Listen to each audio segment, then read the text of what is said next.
to start soon, and part of this is that we have these recordings that are now part of our archives as we are in chapter 8, 8th month.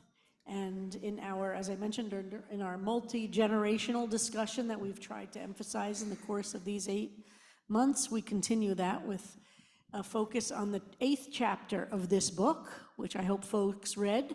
And our goal in most of these is to really focus on the history and to look back. That's most of what our goal has been. And so the theme of this chapter is music. Some of the themes are more chronological than others. Some are quite thematic and range over decades. And that's the example of this chapter on music. And so Cantor Rosen is going to be the interviewer and has prepared some questions for us. Yeah. And then, as always, we'll leave some time at the end for folks to ask questions. And Zoom people to ask questions. So Zoomers, if you have questions, put them in the chat, or we'll be able to turn your sound on also. We'll see how it goes. Great. All right, Cantor Rosen, you're in charge now. Thank you so much.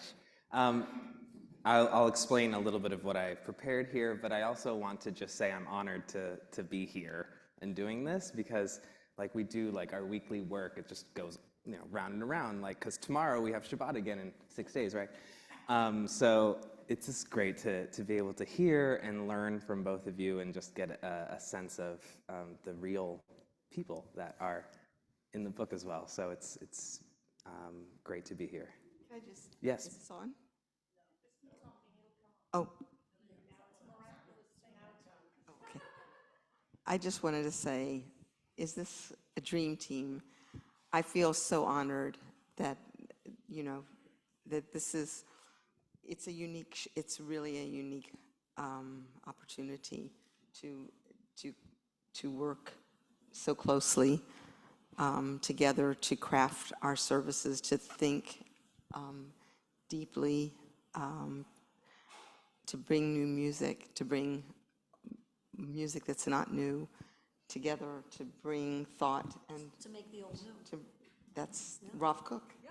Yeah. So thank you, and it has been. This is the fourth year, starting the fourth year that you and I have worked together. Wow. The greatest joy, truly. Yeah, very, very blessed. Thank you. Thank you. So we're going to start, I kind of have questions for both of you, but also separate as well, so we'll just, and conversation. I have 8 questions, we won't get to them all. So we'll start a little above, kind of thinking about how the music program for both of you to answer, how it's evolved over the last 30 years, and maybe thinking of the significant milestones and turning points. I'll give one example from the book. Of course, we know that piano, it took time to bring in, and you described that as davening through her fingers. So kind of how would either one of you can start and just give us an overview of that? Well, let me start by saying that there was music at CBST before I began in 1992. There were even some choruses that existed at different moments in the life of the synagogue. And before I came to CBST, congregants ran, of course, all the services and did some musical reviews at Oneg programs after the service, did all different kinds of things that I know some of you remember very well. When I came to CBST, I gave that installation talk, which some of you know, where I talked about one of my dreams for CBST is to really place it, I knew what kind of great Jewish music was out there, what great music was out there, and that CBST was pretty much at that stage recreating mostly music that congregants knew from their childhood, which makes sense, right? It was lay-led. They had come to the synagogue to create a safe space to be gay people but recreating the liturgical music of their childhood, which was honestly also the liturgical music of my childhood. I grew up in a conservative synagogue in the suburbs that did the same Siddur and Machzor, and pretty much the same music, very familiar. But I also knew that out there was a huge range of musical possibilities, also in genre and in also choral music in the service, which had not been done at a great deal at CBST. So that was my dream, to be able to make music be a part of expressing the divine. And I will always have felt strongly that somebody should feel about a Shabbat service the same sense of being deeply moved as you do at the greatest concert you go to or the greatest theater you go to. The idea that you experience deeply moving moments in a concert or theater, but then you go to a synagogue and you're bored to tears and it's an endurance test, made no sense to me. And so that was very, very, very important to me. And I'll say, and Joyce and I will talk a little bit about this, that great music must, in a synagogue, must have a rabbi who cares about great music.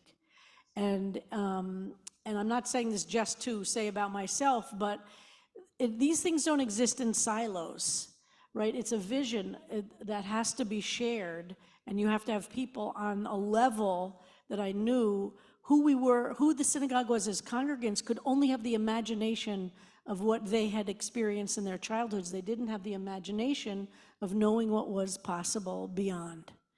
And so it was my dream to get Joyce, who I knew from HUC. My partner at the time was, and still is, one of Joyce's colleagues at HUC, and I knew that Joyce understood and had a similar vision that I do about music and about prayer and liturgy.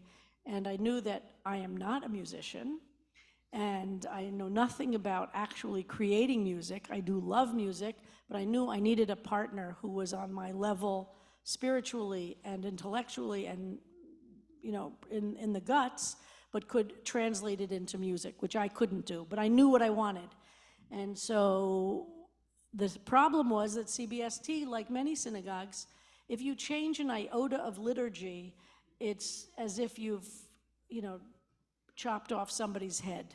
And it was very complicated to think about this process. So I invited Joyce to begin by doing very little at first.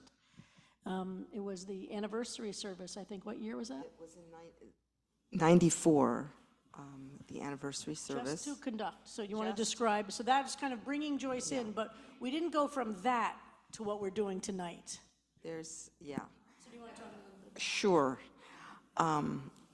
So some of you might have heard me speak about this first service that I conducted.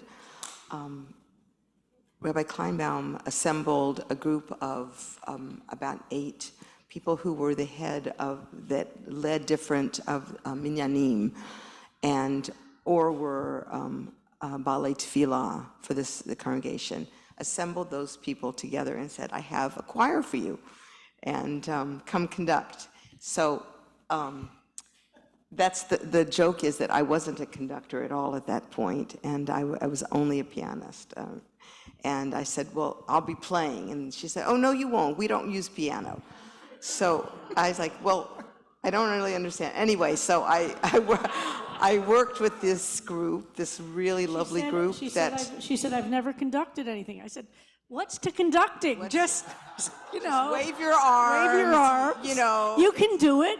You're a classically trained pianist. You can, So some of those people from that original group are sitting in this room right here tonight, and it was a very, very special. I remember it. My memory sometimes eludes me, but that experience was very, very strong. And we had simple music. There were rounds, there were unison, there were a couple 2-part pieces, and we had a great time doing it. And it was received very, very nicely, and people were excited by it. And I was asked, "Well, would you want to conduct for the Pride service?" And I was like, and that year, if you recall, was the World Pride. It was. We were in this hotel. I don't know. Do any of you remember? That might have been there. I don't remember which hotel. We were in a hotel. Yeah. We did a service in a hotel ballroom. Was it the Hilton? I don't. What's now the Sheraton, which used to be the Americana. Oh, I don't remember. I do remember just the room it remember was it. in. It was a hotel ballroom because we had a big service. So again, we had this really beautiful experience together, and I thought, okay, that was fun. Bye bye. I loved it, and then I got a fax. What's that? I got a fax that said, "Come and let's have a conversation." And Rabbi Kleinbaum offered me a very part-time position as music director, which meant I was conducting this group, continuing to conduct. And I was sitting on my hands thinking, but I'm really a pianist, but I can't play. She's now the professor of conducting and choir. Yeah, I am, but at that's HUC. years It's fine. later. Yeah. Yeah, Well, it is you're true. welcome, Joyce. You're right. I owe you everything. It's so true. You're so right. I owe it all to you. I don't, because I wouldn't have thought of You have to it. move your arms and. My whole life has been that way, actually, doing things that I never set out to do. And I don't know about you all, but it's discovering that you have talents that you never had any idea about. I never knew I could improvise. I was a classical pianist, but that's all I do now. So, it's, just et cetera. But anyway, it took about 2 years, and I was really frustrated that I couldn't play piano. But there was a feeling it was not part of the minhag of the synagogue. It was not something that people felt comfortable with because so many people had come from more traditional backgrounds. So Just make sure everybody understands. So for traditional Jews, you can't use a musical instrument on Shabbat. So there was a feeling at CBST, there were so many traditional folks, and people said, we should not do something at the service that'll alienate anybody. Let's try to create the common denominator, which is no musical instruments. At some point, we had conversations about this, and I said, what do you think would happen if I played one piece, if I accompanied just one piece? And it was, I don't know, people are gonna walk out, people are gonna be upset, they're gonna withdraw their membership, they're gonna question where are we going? And all those things happened, but a lot of other great things. One of my favorite parts of that is a lot of those people that left went to BJ. Guess what? They use more musical instruments than we do. But guess what? All the people who use the musical instruments at BJ are men. But we'll leave that for another time. But then what we did is we did one service a month, so people could avoid that service. Right. So Joyce played for one, then we built up to one service a month. That was my strategy for all different things at CBST. When we went to an earlier service, let's try it for once a month and see how it goes. And then we built from here.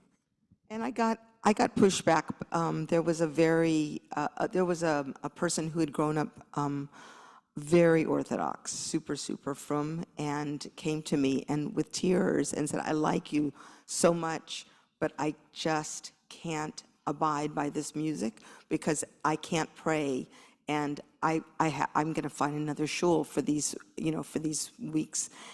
And it made me very sad, but I said, I understand you. This is not your comfort zone. You did not grow up this way. But the interesting thing is, this same person came back about 8 years later to me and came up after a service and said, I've been coming. You probably haven't seen me. I've been sitting. This is when we were in the church, and said, I sit in the back and I cry because now when I go to my frum shul, I can't pray because I miss the harmony. I miss the rhythm. I miss the, so it was a really wow. It was one of those great sort of life moments. Should I continue with? One thing I want to say to get to the cantor's quote of mine, which was, I was very nervous also. I started at CBSC in '92, and changing liturgy is the most controversial thing a rabbi does in a synagogue, and it's considered, and it usually does result in a lot of tumult. And I also came from a very traditional background, so I was also comfortable with an a cappella service, no musical instruments. And then, you know, in the course of time, when I understood and experienced Joyce's playing, I understood what that quote was referring to, that Joyce is really praying through her fingers, which is really different than, and the truth is, a lot of pianists who accompany services, you don't experience that, and it feels like it is an imposition, and it does feel like it's a little bit of a carnival tone to it. I think you know what I mean if you've heard that kind of music, and that's not what Joyce is doing. And so it's not just piano versus no piano, it's what is the nature of the spiritual depth of the actual pianist. And so I think that's really, it wasn't just, let's bring the piano in. And by the way, we had no real piano, of course. We only had a keyboard. And then the piano, for those of you who remember, that we did use at the church, which is one of the pedals. I don't remember. One of the pedals, every time Joyce would put it, it would go,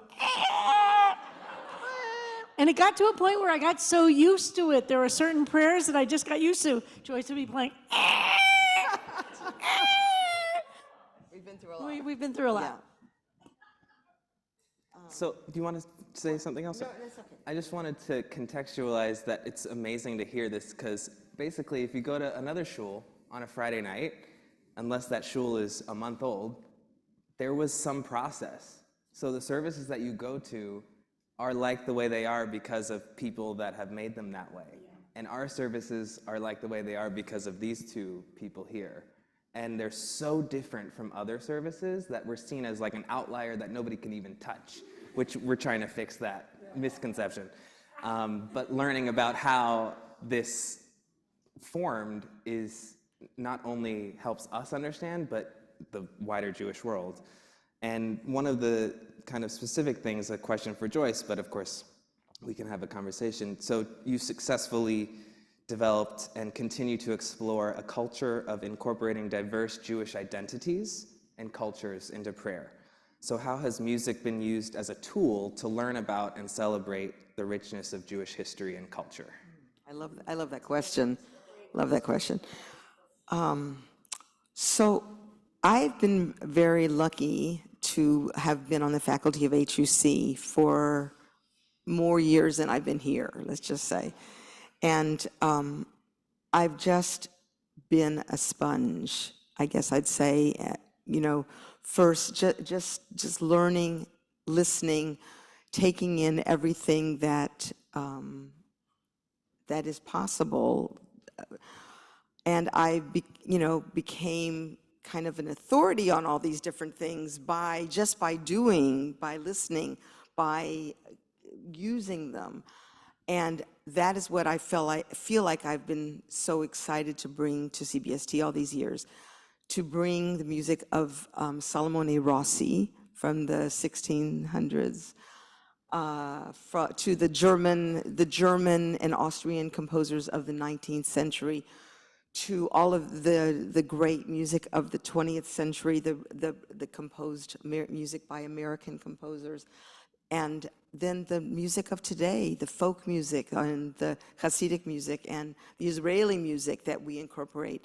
And I feel that each of these genres of music gives us another way to look at our liturgy, to process our liturgy, to think about this text. So we have many settings for each prayer. You probably all know because you know them all. It's an amazing thing to have this congregation. You know, our colleagues will say, oh, well, we do the same Lachadodi every week because we want people to sing. Well, we know that people are going to sing, and we have eight Lachadodis, 10 Lachadodis, who knows, 15. But it's just over the years. Our folks know if they don't sing, they get yelled at. That's why they say, okay. Your question, that's good. Yeah, that's good. Yiddish and Ladino. And then Yiddish and Ladino. It's been, it's been really a passion of mine to, in every service, to try to have something in Yiddish or Ladino. And then to do all these special services, incorporating so many of these. When we do our German-Austrian Kristallnacht commemoration service, we get to explore these like amazing choral works from the 19th century, and live in that world for the length of that service. It's so exciting. Or last week when we explored all these Yiddish poets and the music that was set to these great Russian poets that were all murdered. We're the only congregation that does that in the country. But I feel like, and I know that Cantor Rosen has felt this since he's come here. That's one of the reasons I was so excited to get to work with him. And Rabbi Kleinbaum has been the greatest advocate and has, encouraged and supported and made sure that we keep alive all of these great moments of Jewish history through song, through words. And there's so much pride in feeling that our congregation is on it's on a high level. We can have a discourse about these. One of the big congregations in this area we wanted to partner with for our Kristallnacht service.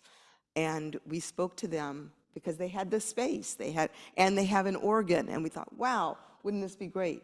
But the response was, we don't do sad music on Shabbat. Shabbat is, and it was so troubling, that they didn't realize that there's the depth of. They're not really Jewish. I'm not really. They're not really Jewish, but that's yeah. Anyway. Yeah.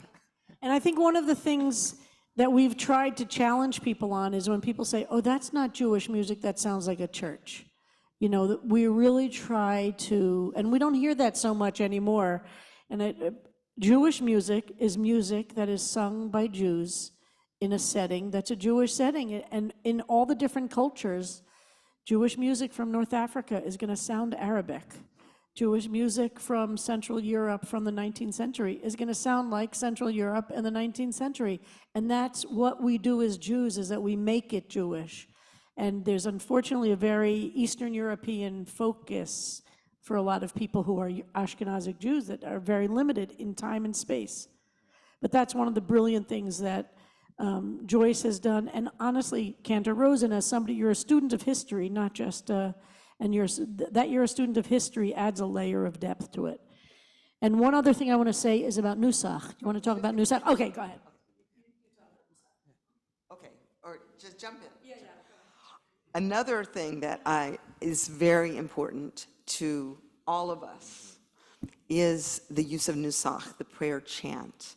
That is, this is an Ashkenazi form, that there are sounds, there are motifs that occur that are different throughout the entire year, that define a particular holiday, they define a particular part of the service. And we make sure that we keep this alive, and not, so many synagogues are afraid that people won't sing if they don't hear their Friday night Nusach.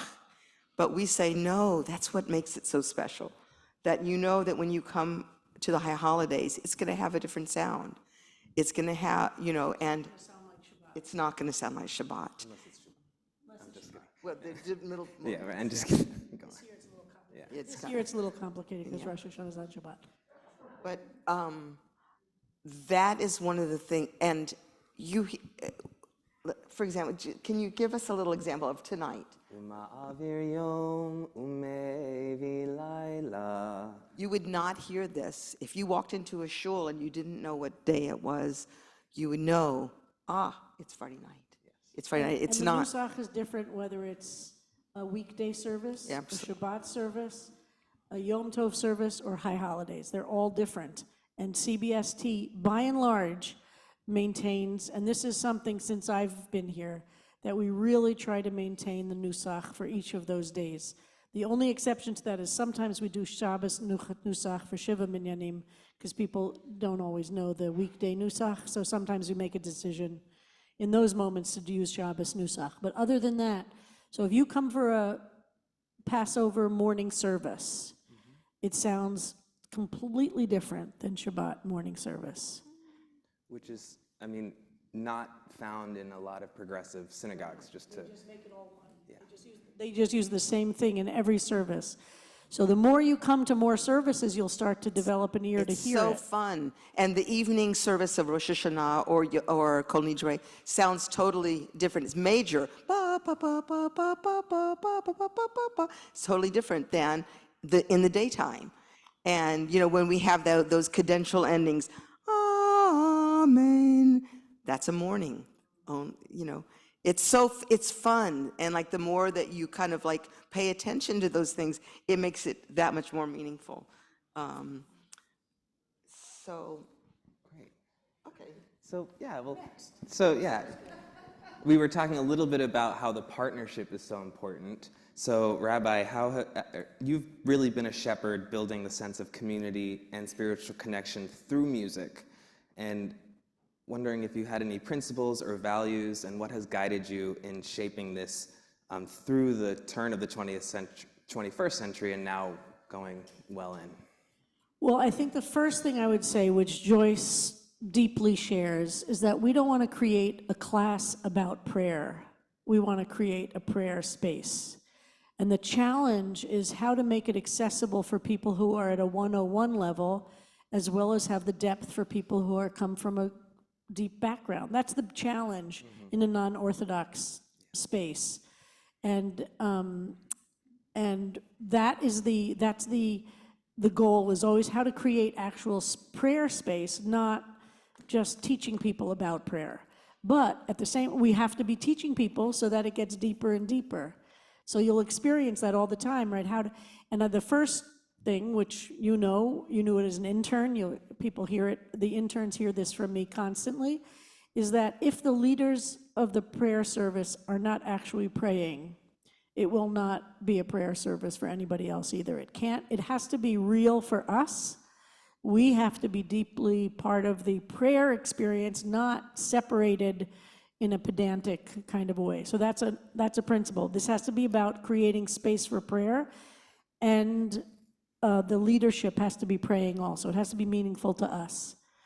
And the second thing I'd say is the issue, and people have heard me talk about it when I gave that sermon about Beethoven, that it's possible for a beginner to be deeply moved by a quality experience without actually intellectually understanding everything. And I have experiences, so Judaism for me is very comfortable. I grew up with it. I've been reading Hebrew as long as I've been reading English. I don't experience any anxiety about that. But, and some of you have heard this, music is the place I came to as an adult, classical music as an adult. And so I use that when I think about how to create an embracing prayer experience for people who didn't have my background, but are at a 101 level. Well, I was like that as a student of classical music. If I go to a great concert, I can't explain it to you, but I can be deeply moved. And I don't need somebody up there telling me before every single measure what they're going to be doing. I need to be moved. It's true, the more you learn, it gets deeper and deeper. But we go for the creation of a prayer service that will be deeply moving, even if you don't know a word of Hebrew, or you've never experienced the prayers before, or it's completely unknown. But we want it also to be deeply meaningful for somebody who has my background and is walking into the synagogue. And most progressive, non-Orthodox synagogues are pediatric Jewish experiences. They are teaching down to the lowest level. But what happens if you get beyond that? There's nothing there, or you're not even. So if I go to a great concert as a non-musician, as somebody who knows very, very little, I'm inspired by how much there is. I don't feel bad. I feel like, wow, I've been deeply moved. I'm transformed by this concert. Now I want to go home and listen to it and read about it and, take classes. But if the experience itself has to be emotionally, authentically deep and moving. And I don't need to know what Barbara Friedman knows to sit in a concert and be deeply moved by it. I bet you Barbara gets more out of it. I mean, I think that I get and I'm inspired by that, but I'm moved. It's thrilling for me to be at a great concert. And by the way, I've been in bad concerts and I'm bored. It could be right? We know the difference, and I can't, and I often say to Joyce, wow, I can't explain this, but blah, blah, blah. And that happens where you can't, and I want you to have an emotionally deep experience. It can't all be intellectual, so that's how to get there is the constant quest. It's amazing. It needs to be authentic, and it needs to be on a high quality, and it needs to be challenging to both the beginner and the expert. Such a special part of CBST's prayer services. Another aspect of this that we kind of touched on the chorus. So again, kind of reflecting on the chapter, we hear about the chorus. So it'd be great to hear about the history of the chorus. Also, shout out to anyone who's ever been in the chorus or is in the chorus. Woo! I love our chorus. Including you, Cantor Rosen. Yes, yes. So the chorus has been just, foundational in teaching new music that we sing, that we take for granted has always been there, but really everything that we do on a Friday night is something that's been brought in the last 20-something years. I know, I thought it was on. It just needs to be a little. Oh, sorry. It's on now. Sorry, I had no idea. Thank you. She doesn't use it, you have to use a microphone. That's the next thing. The chorus has gone through all sorts of ups and downs and growth and maturation, and we've had as many as 50-something people. We're now 30-something, something like that, and who knows, the high holidays are coming up, and a lot of people are coming out. We're beginning rehearsals this coming week, if anybody's interested in joining us. But it's been an amazing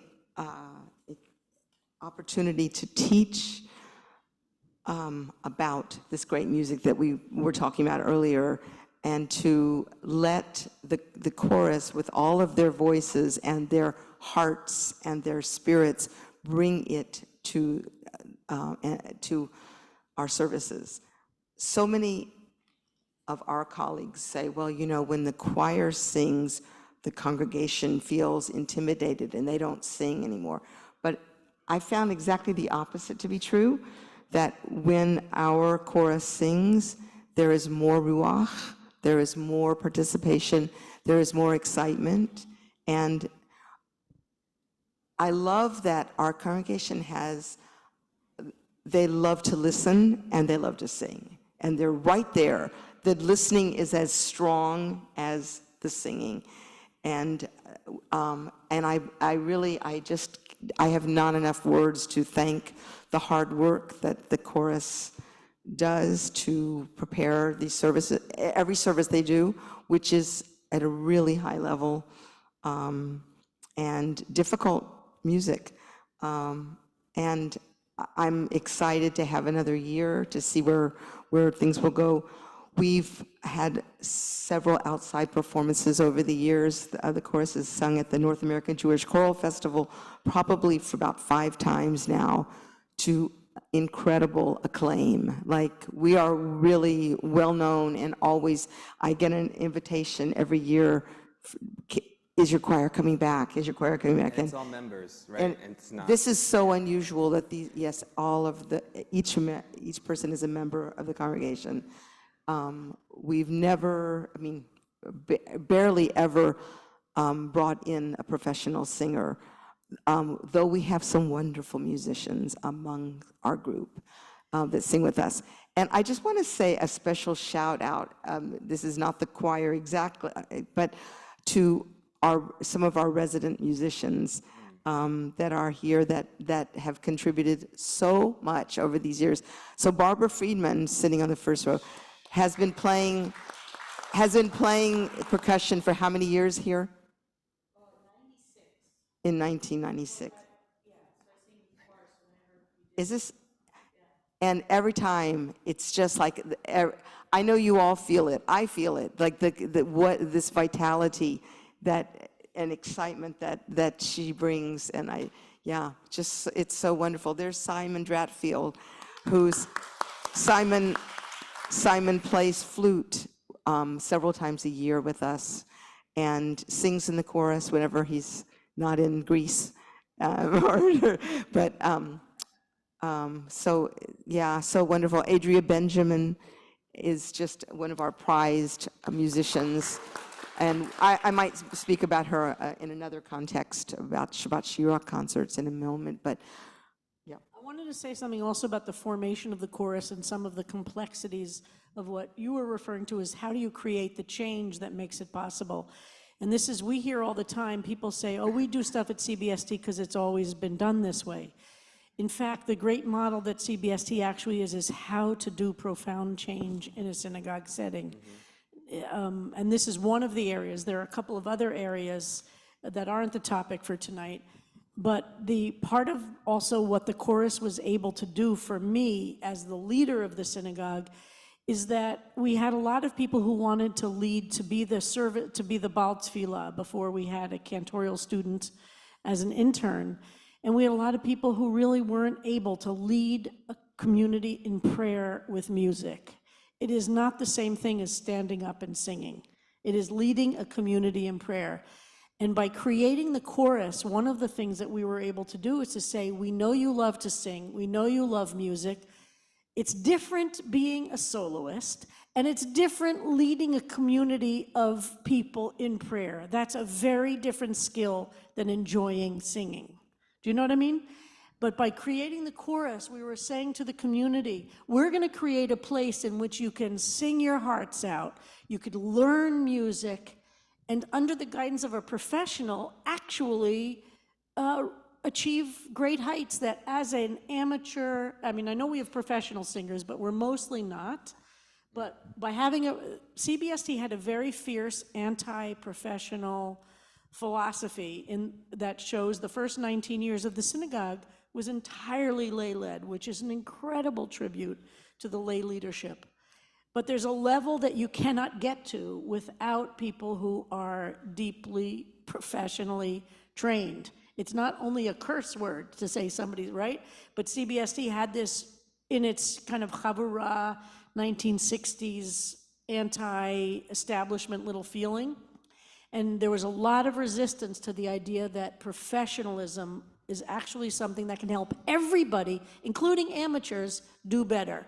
And you look at the chorus, and it's a great example. If we had a different conductor who wasn't on the level that Joyce is, the chorus would be different, right? It's not just the sum of the individuals. And that was the difference of trying to channel people's passion for music and singing into a setting in which they would really succeed and the congregation would get great music.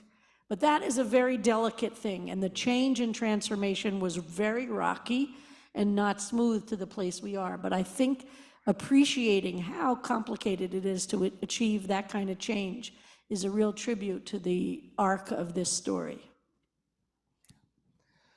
Joyce, you were about to mention the Shabbat Shira concerts, which is the next thing. So yeah, it would be great to hear about the history and the legacy of this amazing concert. Sure. So Adria Benjamin had an idea back in, I guess, around 1994 of having an annual concert cultural event that would expose our people to a variety of music that they might not get to hear otherwise. And in 1995, we had our first concert, and it was... This is a great story of the editing process is really good. I had this idea of doing a month, that CBST should have a month of LGBTQ cultural events, like we would be the 92nd Street Y of the gay world. And we would have an orchestra, and we would have, poetry readings, and we would have, dance performances and theater. For what? For a month. And Adria and I were at at Judith Turkel's house for a barbecue, and I was describing this vision of a month of doing all these different things, and she said, you know what? What about if we started with chamber music? That's 5, 3, 4, 5 people. She said, maybe we, and that's when she came up with that idea of doing something then. And we held the concert for many years. It was called Shabbat Shirah because it was held in January or February, around the time of when we read Parshat Bishalach, and it's called the Sabbath of Song. There's often in the Jewish world, there's lots of concerts that are held around Jewish. Yeah, it's true, Jewish Music Month. So for many years we had this concert. It was with sometimes chamber music, choral music, solo voice, solo instruments. We've explored cantorial music, Yiddish, Persian music, Israeli music. Broadway. And lots of food. Remember, Let My People Eat. And of course, Broadway. And it's incredible, really, just the breadth of these concerts, and always been like really creative kind of mishmashes that somehow work, and fun and challenging to put together, and yeah, they've been fundraisers for the shul, which is really wonderful, and have brought lots of people to CBST that might not have ever set foot here. So that's been great. We moved the concert to the spring in the last few years, and we'll see what happens in the future. Really hope we can continue them. Look, maybe they'll end up being the month-long cultural events. So, in the interest of time, I might jump to my last question, although, Joyce, if you've prepared something, you could do. So, after nearly 3 decades, right, of shaping music and worship at CBST, what legacy do you both envision? And looking ahead, what is your vision for the future of music at CBST, and how would you plan to continue its growth and impact on the community? I want to say one thing that we didn't touch on, which was moving from lay-led services to cantorial interns and then to full cantor. And this was also a piece of dealing with, should a professional be in this role or not? And there was a lot of anxiety expressed at different points about hiring a cantorial student as an intern to just do a couple of services a month. And Joyce, you remember that strategic planning session? Very well. We had, back when we were at Bethune Street, we had one of these day-long strategic planning sessions where the whole idea of a cantorial student was brought up, and the reaction was, the moral of the story is change is hard, and it takes a long time. But that's been a very important piece of it, is to have somebody who could be in the role that Cantor Rosen is in, to actually bring the music leadership up to this new level. The question is, how do we keep, and we now have fewer and fewer congregants who are leading, which for many people is a deep sadness. But for a while, Joyce and I were running what was an equivalent of a cantorial school and a rabbinical school, training people to lead services. And it turns out it's a lot harder than it looks. It's not just handing a person a script and a bunch of musical settings. And that, I think, is where there's some tension still, is how to think about lay leadership in the services. Before COVID, we had developed a structure of widths and ends, of we would invite people mostly from the chorus to participate in small ways in the service. And we lost that because of COVID. Maybe we'll be going back to thinking about more of that. And also COVID made it impossible for lay people to really lead with all the technology we had to use to lead services over Zoom. So we kind of, the COVID created this cliff that we went off. and really almost eliminated all congregant participation even in leadership. We had so much technology in our houses leading those services. But I will say Larry is a great, I wanted to say that before we, Yeah. as we're talking about this, and just acknowledge Larry Kay, who's standing. My first years of conducting and playing High Holidays were with Larry and Judy Ribnick. Both of whom work professionally as paid, they're not ordained as cantors, but Larry has worked in synagogues and Judy continues to work in synagogues. So they're kind of in an interesting position where their knowledge base and their actually professional experience is very significant. We would not be where we are today without the leadership that you provided all those many years and continued. And there was a certain point before Joyce was really involved in as deep a way with every Friday night service, where I really elevated Larry and Judy to be regular Friday night service leaders. So each of them did 1 or 2 services a month, so that it would raise the level, because they are both they both have such deep souls, great musical talent, and a lot of knowledge. So that was part of the process, and Larry and Judy played a really key role. Judy also in the playing of the clarinet, of course, but they led services, each of them, once or twice a month for many years. I guess, yay. I would say yes. Agreed. To answer that question, I would say that I feel so much pride in this congregation and so much love for what we've accomplished in so many areas together over these many years. And I feel that, it's one of the richest, musically rich congregations in North America today, I guess I'd say. And that the synagogue has been blessed with this incredible, irreplaceable, no, I didn't say that, incredible senior rabbi for all these years, who has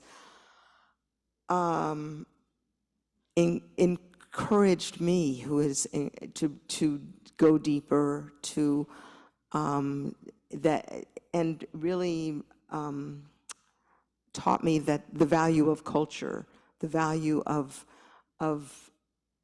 music, of community, of how we can bring people together. Okay, I'm going to just tell you one. I don't even know if you remember this. One of the first things that Rabbi Kleinbaum said to me when I just began, the very, very beginning, and I guess I was playing piano, so it was maybe 2 years into. She said, Joyce, for so many people in our congregation, the only time they open their mouth to sing is when they come to synagogue. They don't live in an environment all week where they're surrounded by other voices, and they might sing along to the radio, to a CD, but this is the only time. How can we empower those people, the people that come and connect that to their spirituality? And I've always remembered those words when, yeah, I remember that. Like, I remember we were at the church. I remember you having that conversation. But we spend lots of time thinking about each setting and how they fit together on a Friday night or on high holidays, or et cetera, et cetera. And it's such a joy when it all comes together and you feel the flow between the prayers, and you feel this energy that is, it's palpable. And I mean, tonight was incredible. And then the quiet, when there's a moment of just reflection and just feeling that we've shared something that's really unique together. So I hope that I will be blessed to have, energy for many years to come to continue this work, which I love so very much. And I hope that I can keep growing and bringing new repertoire, new ideas. Yeah, and Amen, amen. yeah, yeah. So thank you so much, both of you.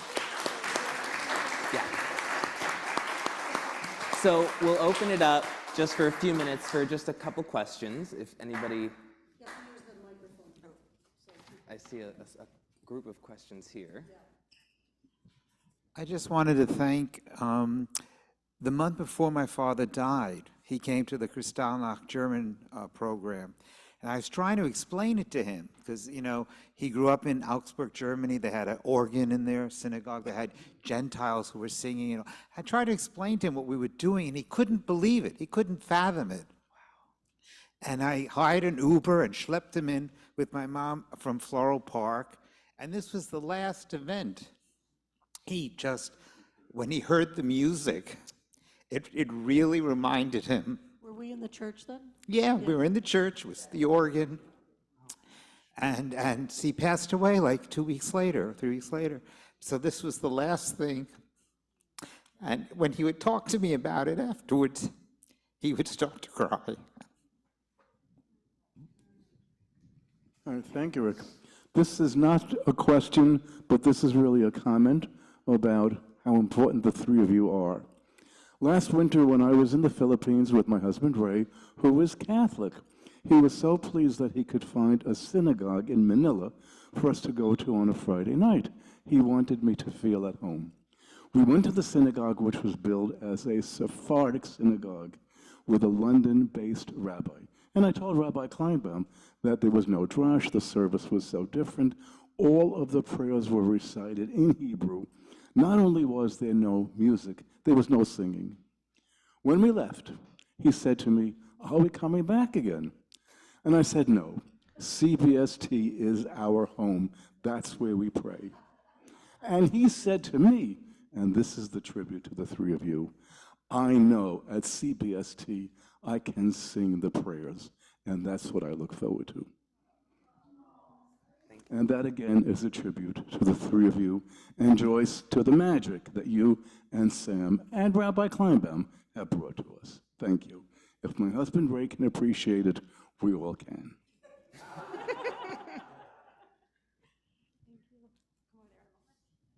I would ask Joyce or Rabbi or any of the three of you, what do you view as the biggest challenge ahead, aside from the obvious?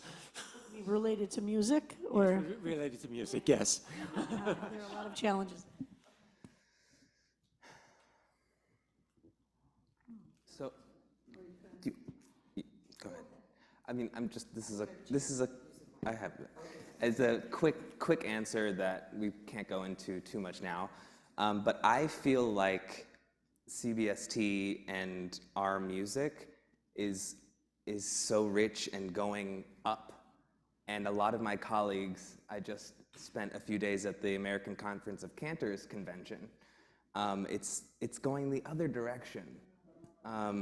You can just go to another shul, and not judging the other shuls, I'm just saying that there are directions, and I don't know what it means. It's not a challenge for us. The challenge is people look at us like they say, "Oh, we could never do Psalm 29 that we do every week here."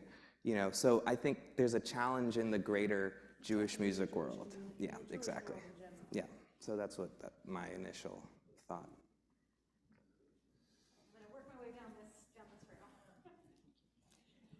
Joyce, this is a testimonial to you because I never ask questions.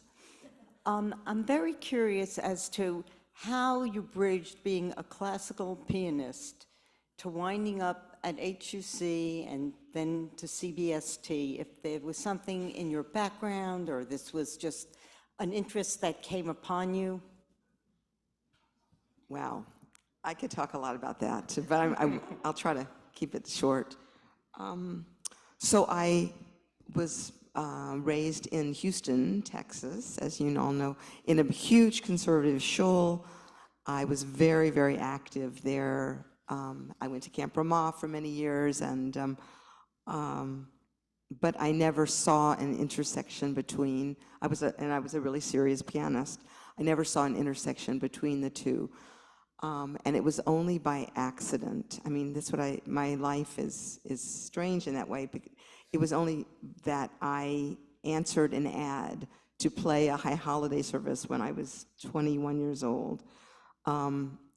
It was a gig. Someone needed a pianist, and they said, and I didn't, and I was like, okay, I'm just going to shul anyway. So I played these services up in Connecticut, and the rest is kind of history. He ended up recommending me to HUC. A few years later, I began as an accompanist there, and I just loved that.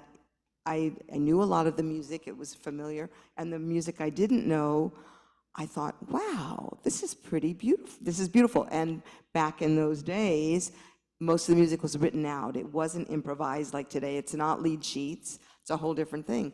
So and it made sense to me at that time in my 20s, especially later 20s. I started getting very much into leader, and I saw the connection to having a melody line, having a written piano part, that I was learning how do you accompany in studying leader in Austria, But I applied it to prayer of like, how do you bring out text?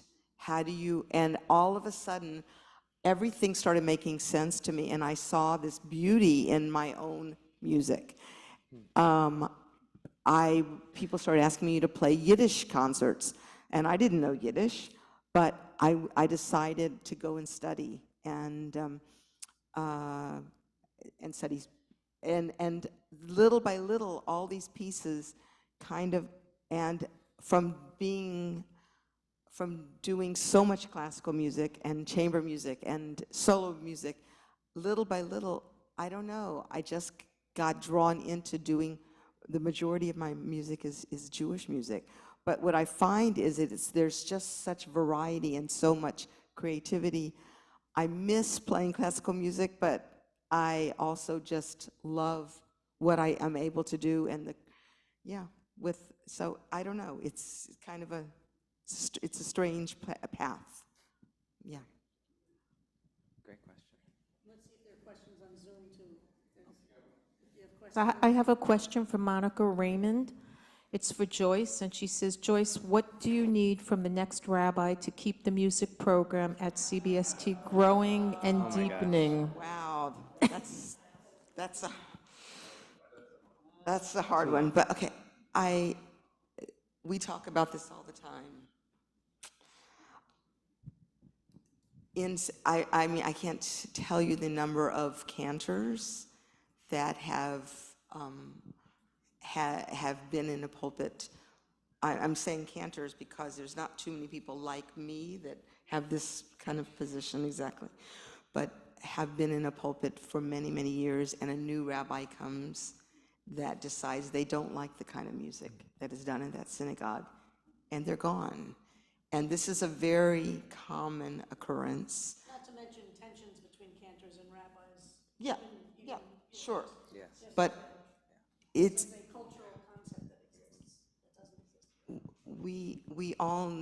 we need our next rabbi to be someone who loves our music, who is drawn to coming to CBST in large part, because they love the way we pray, and they're not coming to change it, and that's, and is supportive, and is someone that we can have dialogues with, that we can talk about this, that it's going to be really hard. That's all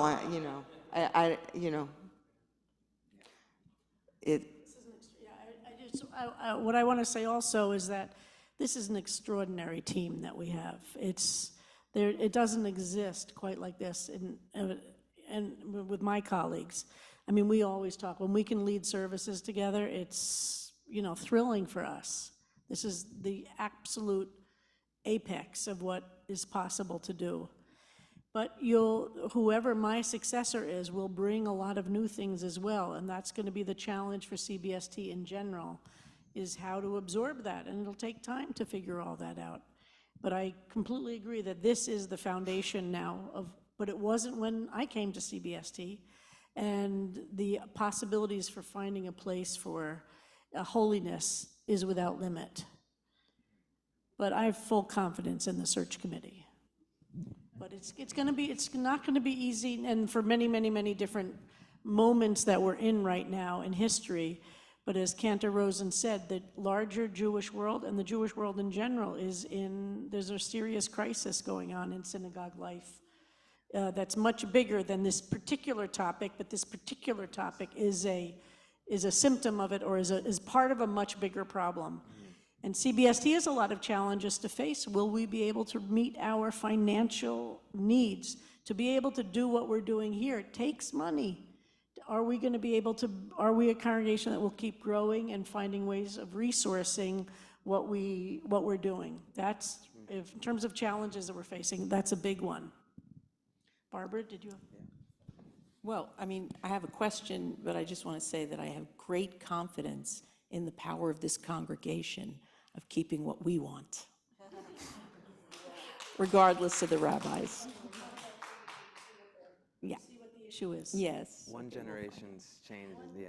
One generation's change becomes the next generation's tradition. Yes, I understand. Yeah, exactly. So my question is for Joyce, having lived through and experienced the growth of the chorus, which is phenomenal. I can think of a few landmark pieces that have caused unbelievable, instantaneous growth of musicianship and ensemble. Can you name can you think of one or two? The one that comes to my mind first is the Bloch Sacred Service. You were thinking about that. This is one of the great works in the choral canon.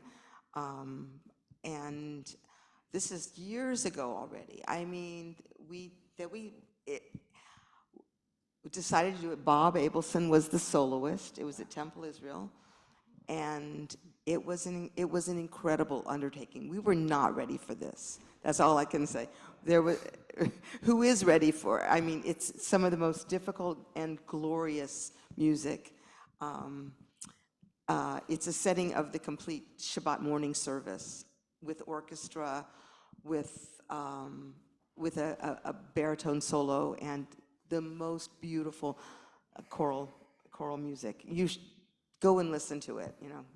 Ernest Bloch. That was one of the things, and it was interesting. We worked so hard on that, and I doubted myself so many times that we were really going to get this ready in time, and we did, and it was incredible. I don't know if any of you maybe remember being there, but it was beyond, and it was at Temple Israel. And we grew from the experience so much that the next year we came back for high holidays, and it was like, what just happened? We were, yeah, and that's what it's like. That's what it's about, is taking on those challenges and just working and and I don't know, and growing from it. So thank you. So I think we might need to wrap it up now. Thanks. Thank you.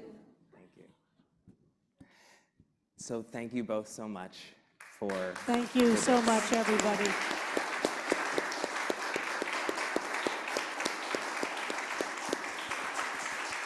And any other questions, feel free to write Joyce or the rabbi or myself if you have more questions about music, and if you have any other. And if you haven't read the chapter, really read the chapter. I reread it for tonight, as I've been doing for all of them, and it is really an important book club that we have, and it's a real tribute to all of these things in the great depth. So Shabbat Shalom, everybody. Tomorrow morning service is at 10 a.m. Shabbat Shalom. Thank you.